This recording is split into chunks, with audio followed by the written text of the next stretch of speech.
Good morning, friends. It's the next day of the farmer's market, and I have this big, beautiful bouquet of kale.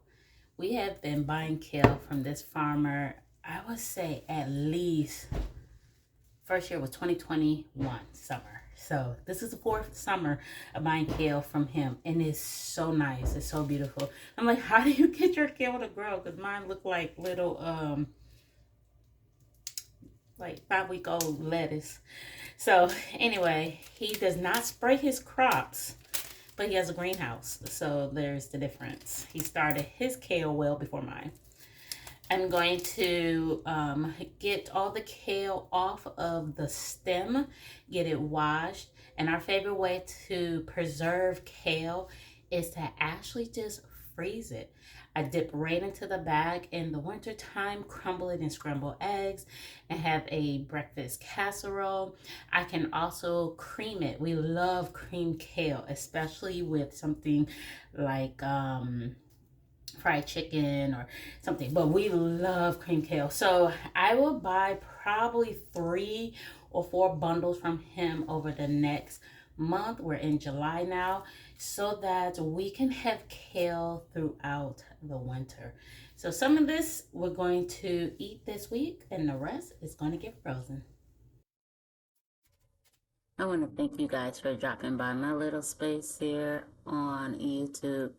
I have had people message me who found my channel and said that they're so glad to find somebody who knows how to enjoy the goodness of farmers around them and their own garden without massive amounts. I have a small family, it's just 3 of us, even though my little son acts like he eats like a grown man.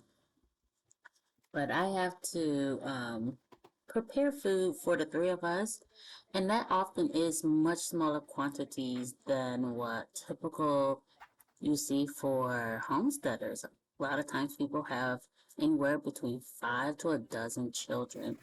And so, yes, their quantity of food is much more than the small average families. So I'd love to share that yes, you can grab something like this bundle of kale for I think $3 or something like that. He always gives me discounts. And I'm going to end up having 3 bags of yummy, locally grown kale.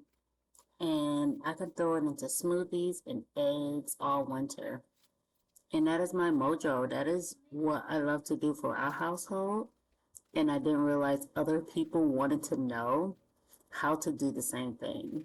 So, to my friend who is just starting her very first garden, and my other friend who drives past a farmer's market and has no idea what to do with the produce she finds there, I hope to enlighten you guys this summer.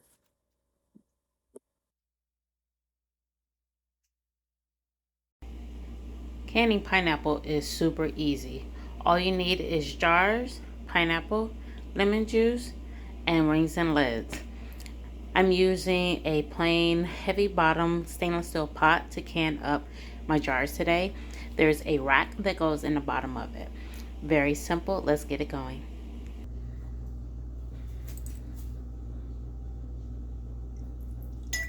Project number 2 this week is just simply canning up pineapple. I bought 3 from the grocery store for my July grocery haul. If you saw that video, I tipped them upside down for a few days so that the warmth of it will penetrate through the house and into the pineapple and make it all juicy. It's a tip I got from my friends from Laos and Cambodia, and I've been doing it ever since I learned it, I don't know, more than 10 years ago. So the lemon juice is optional. We like it. It helps with the tang of the pineapple when we go to eat it later. I just fill it with water.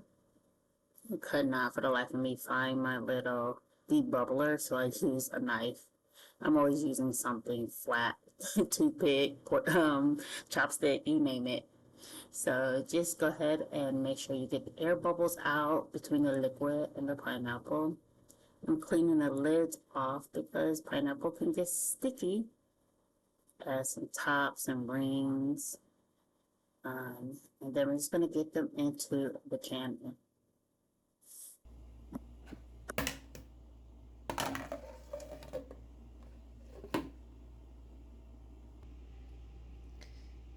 let's have a snack.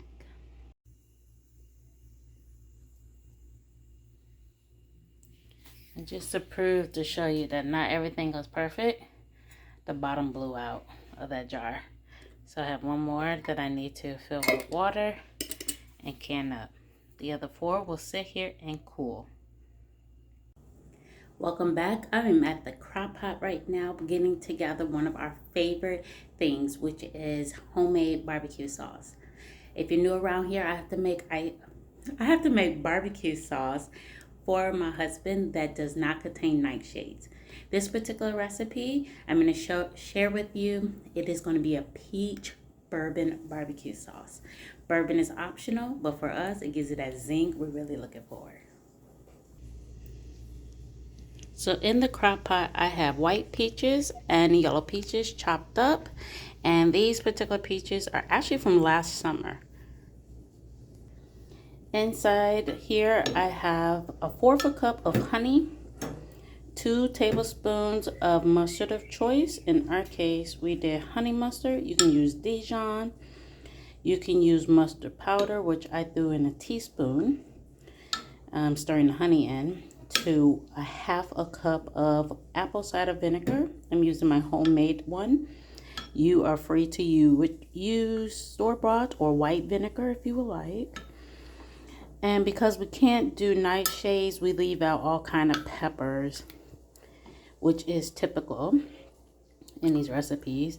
I'm going to throw in a half a large onion or a whole small onion to the recipe. If you don't like onions, please leave them out. I need 2 hands. I turned it down. And last but not least is a 1/3 cup of packed brown sugar. Light brown, dark brown, it's up to you.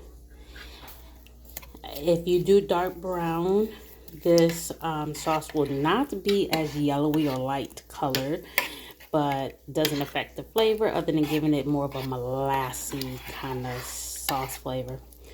At the end, I'm going to add a tablespoon of Worcestershire sauce and a 1/4 cup of bourbon right before I blend it down so it can get canned up. So I'm going to put this in the crock pot, turn it on low, and I'm going to let it go for 6 hours. 6.5 because I pressed it. Alright, so barbecue sauce has been simmering away for quite a while. And now it's time to blend it on up.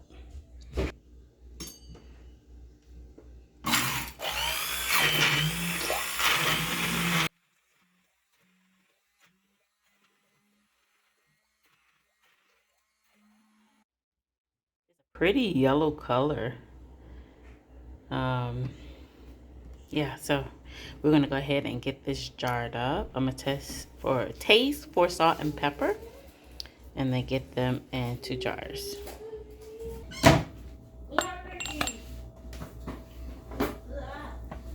This barbecue sauce is excellent when you want to baste something. You can even throw a roast in this crock pot and pour a jar of this barbecue sauce on top and let it cook the roast. We love different flavor fruit-based barbecue sauce. Most barbecue sauce is tomato or ketchup based, and my husband cannot do nightshades. So if you can't do nightshades or you have a family member that cannot do nightshades, this could be a wonderful recipe for you. So the ingredients are manipulative. Sometimes I don't have Worcestershire. Sometimes I have soy, so I'll add a tablespoon of that. Sometimes I have white vinegar, don't have apple cider vinegar. I even have used rice vinegar. So you can use it in different ways you want. We're going to can this up and get it on the shelf for later. In the meantime, I got some more canning to do, so let's go. Back to the farmer's market haul, there's a bag of green beans. We made some for dinner and canned the rest along with green beans from our own garden. Just a little salt filled with water, and then into the pressure canner, I was able to add in the barbecue sauce to the pressure canner so that I have full canner to run. This has been a wonderful week. Even in the garden, even though the heat has really affected things, I was able to harvest some onions and then check on things like the grapes, the blueberries, and then headed right over to the most anticipated item that first time we're ever growing is black-eyed peas or pink-eyed peas. We're so excited to harvest those in the next week or so. Thanks so much for dropping by, like and subscribing our channel. We're trying our best over here and I hope you're doing the same there. Bye.